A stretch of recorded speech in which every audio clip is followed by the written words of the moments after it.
Hello, hello! Good afternoon. So, ayan, dahil walang magawa sa buhay ang inday ninyo, gagawa naman tayo ng sakit ng ulo natin, trabaho natin, So, ayan, marami akong mga bowl, yung mga hindi na nagagamit or yung may mga konting chip or yung crack konti, So, ayan, pinutasan natin siya para taniman natin siya ng halaman, So, today, mag-e-experiment tayo, gagawa tayo ng bonsai gamit yung iba-ibang klaseng uri ng jade plant, So, marami akong jade, iba-ibang varieties, Pero mostly ang gagamitin natin yung mga variegated or yung merong kulay. Kaya perfect na perfect yan dahil marami tayong iba-ibang klaseng jade. Kaya ayan, chinap ko na din yung may mga root rot, para hindi masira at masayang yung effort natin. Kaya ayan, yung mga sugat pala niyan nila ay nilalagyan ko ng cinnamon powder para hindi ito mabubulok, Kaya ayan, at mag-experiment tayo, Tingnan natin kung mag-workout ito. Ayan, oh, perfect. Hydrogen peroxide yung sugat niya, para hindi magratin. And then, lagyan natin ng cinnamon powder. Yan.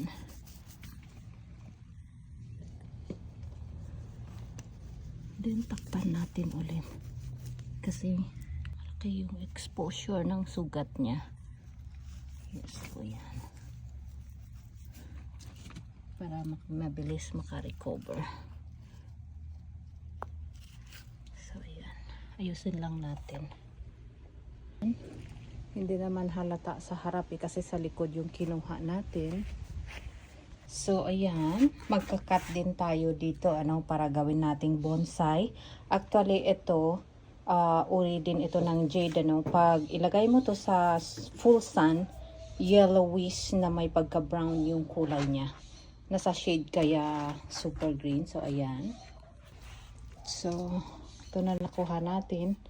Kaso, sa pag-cut ko, nabalik ko yung sanga niya. Sayang. Pero, pwede na ito, Ayan. So, ayan. Lagyan lang natin yan ng cinnamon yung sugat niya. Sayang, Ito yung nabali, Ang kapal ng kanyang sanga. Pero, okay lang. Mas gusto natin yung may roots para mabilis makarecover, So, ayan. Ayan, nilagyan ko siya ng zip tie, para ma-secure natin yung roots niya para pag humangin hindi basta-basta matumba dahil nga hindi pa masyadong stable yung ugat niya dito sa paso natin, So, kailangan ma-secure natin ito para hindi siya maggalaw-galaw. So, ayan.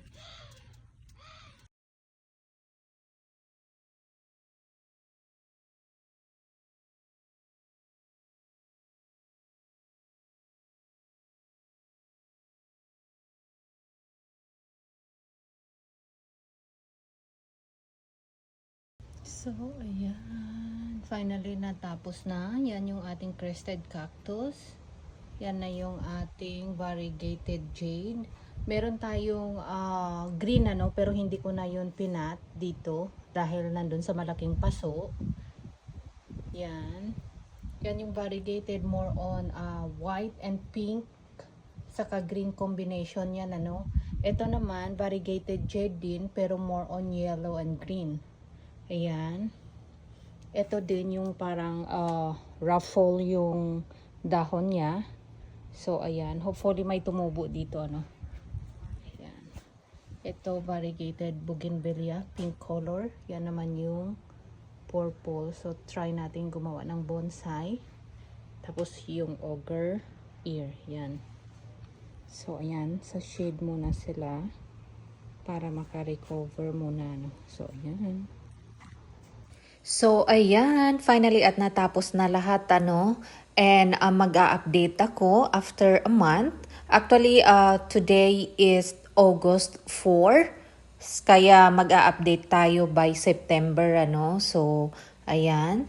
Kaya hindi ko muna ito ipopost. Antayin muna natin hanggang lagpas 1 month para makita natin kung merong improvement, kung okay yung ginawa natin. So, ayan, mag-a-update ako later on after a month, Kaya ayan na yung ating experiment. Kaya ayan, sobrang nakakatuwa, 'di ba? Yung ating mga lumang bowl, wag mong itapon, gawin mong paso. Kaysa bibili ka kasi ang mahal din, ano? Yung mga bonsai pot kasi usually nasa $10 mahigit. So ito, laking save na natin dito. Saka yung mga bowl na hindi ko ginagamit, ayan, binutasan ko na din. Carry lang yan. Kaya ayan.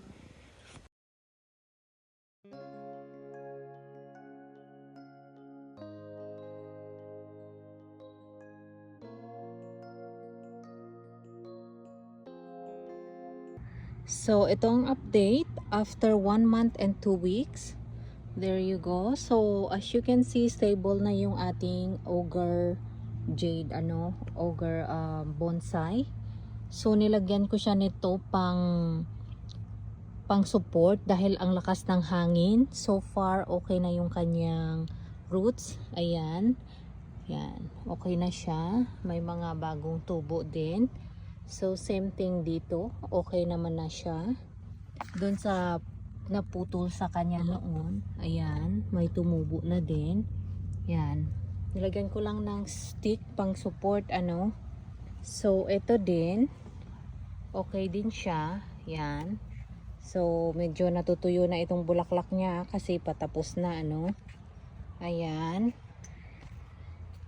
And ito naman, ayan. Okay dahil ayan, lumago siya at lumaki lalo. Ayan.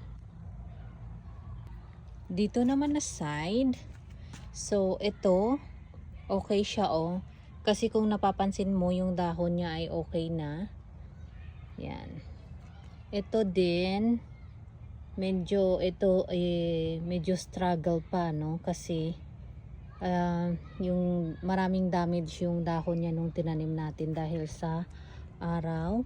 So far meron namang tumubo, ayan. So basically okay siya, ayan. So dito naman na side, ayan, lumaki na yung variegated bougainvillea natin. So ito kailangan natin tong itrim, kasi lumaki siya, lumago. Yan.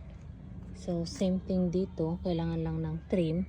So all in all, okay sila, So ayan yung update after 1 month and 2 weeks. So yun lang, share ko lang. Bye.